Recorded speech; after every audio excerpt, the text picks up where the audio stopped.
Bonjour à toutes et à tous. La question du jour. Le gouvernement et son équipe ont installé des enjeux stratégiques face à la résilience scolaire qui tue 75% d'enfants mineurs vulnérables scolarisés dans des écoles publiques et lycées appartenant à l'État. Les enfants vulnérables sont condamnés à succomber aux épreuves de fin d'année malgré leur chute liée aux obstacles de la vie éducative durant l'année. Les enjeux stratégiques sont basés sur le développement de la résilience scolaire sur plusieurs plans et qui requièrent l'altruisme, de la compassion, implique de reconnaître qu'il faut du courage pour affronter l'échec, savoir rebondir, prendre de nouveaux risques et faire face à de nouvelles difficultés afin d'apprendre à progresser, à sombrer le traumatisme. La fondatrice et son équipe montrent une quête éducationnelle qui demeure un épisode alternatif pour accompagner tous les enfants dans un levier puissant qui conduit à la réussite en mettant en place un grand épanouissement de leur capacité d'aimer l'école et d'apprendre afin d'aboutir à des résultats escomptés. Les enfants vulnérables ont besoin des figures d'attachement qui les aident pour s'en sortir. Le gouvernement et son équipe seront dans l'obligation de faire attention à la vulnérabilité qui engage une posture générale de la bienveillance, une attention à ne pas nuire par définition aux enfants pour qu'ils aient des bonnes attitudes liées à la réussite, des bons gestes qui soient protecteurs, qu'ils soient éloignés de tout ce qui pourrait ressembler à l'échec scolaire lié à l'échec, ce qu'on peut appeler une éducation ordinaire et de qualité pour les enfants mineurs courageux. L'échiquier scolaire national étant manifeste dès lors qu'un enfant mineur emprunte le chemin de l'école avec humilité, sans injonction, qui peut être contradictoire ou non adaptée à ses capacités. Toutes ces formes de communication représentent pour lui un objectif fondamental du pouvoir qui aide à participer dans la vie ordinaire éducative, ce qui constitue le bien-être de son développement.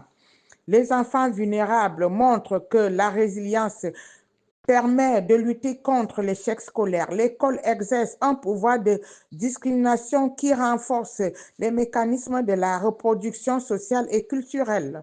Le système de rétribution scolaire se calque sur les différences qui séparent les milieux familiaux dont les enfants sont issus. Cela signifie que la logique du placement social s'élabore dans le laboratoire familial. Ce lieu privilégie l'éducation et prépare l'individu dès le plus jeune âge à son histoire scolaire. Les enfants apprennent le schéma de la socialisation qui leur permettra de se conformer à leur destin. L'école se fait le relais du potentiel qui cultive l'enfant au sein du creux familial.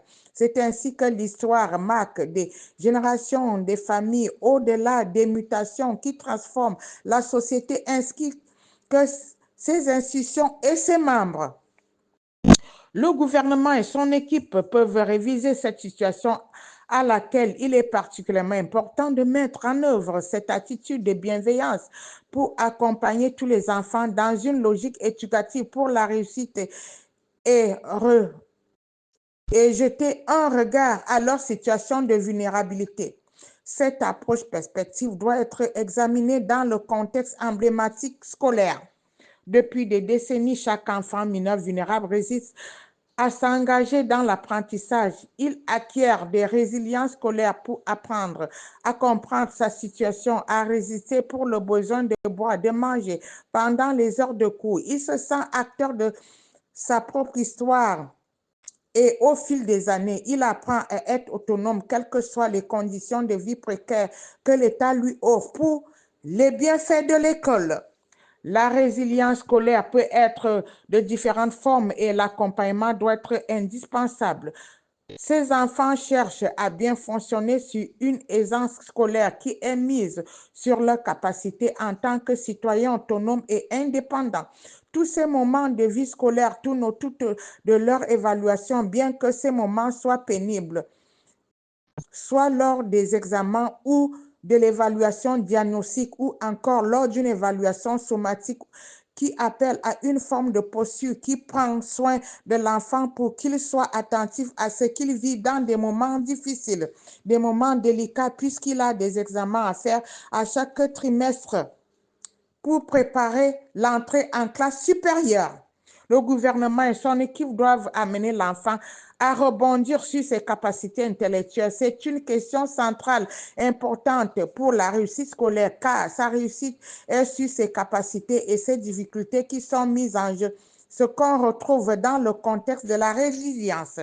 La résilience étant à la fois une compétence, mais aussi un processus par lequel un enfant mineur peut s'enrichir et rebondir à partir d'un vécu qui est difficile. Si l'on regarde l'apprentissage sur le renforcement de la résilience, les objectifs réalistes avec des élèves en même temps qu'ils doivent figurer dans la relation de bienveillance sur la durée qui se manifeste de sa patience, sa présence permanente sous une forme de neutralité émotionnelle qu'on peut appeler l'assertivité, l'attention différenciée et de solitude à l'égard de la vulnérabilité, notamment à l'égard des besoins fondamentaux. Cela va permettre de mieux accepter les exigences qu'on leur manifeste. La fondatrice et son équipe viennent aider tous les enfants scolarisés à cultiver un esprit de bienveillance dans la formulation de prise en charge. Quand chaque enfant se sentira que sa situation est majoritairement prise en compte par les autorités publiques, il prendra en considération ses éducabilités et se sentira dans une permanence portée sur un regard distancié en termes émotionnels et un regard qui sera nourri de la confiance que l'on trouvera dans la capacité de plusieurs entre eux de s'enrichir de tout ce qu'il aura vécu. Cela suppose que l'enfant pourra s'adosser à être pétri à une certaine manière. Parmi les pratiques efficaces dans cette optique, on peut mentionner entre autres l'attention mentionnée, le temps pris pour les connaître, les encourager, le feedback positif, de même que de nombreuses pratiques éducationnelles. En conclusion, le gouvernement et son équipe peuvent installer un levier que l'enseignement peut mettre en œuvre pour une incarnation à cette posture liée à la résilience. Fin de citation.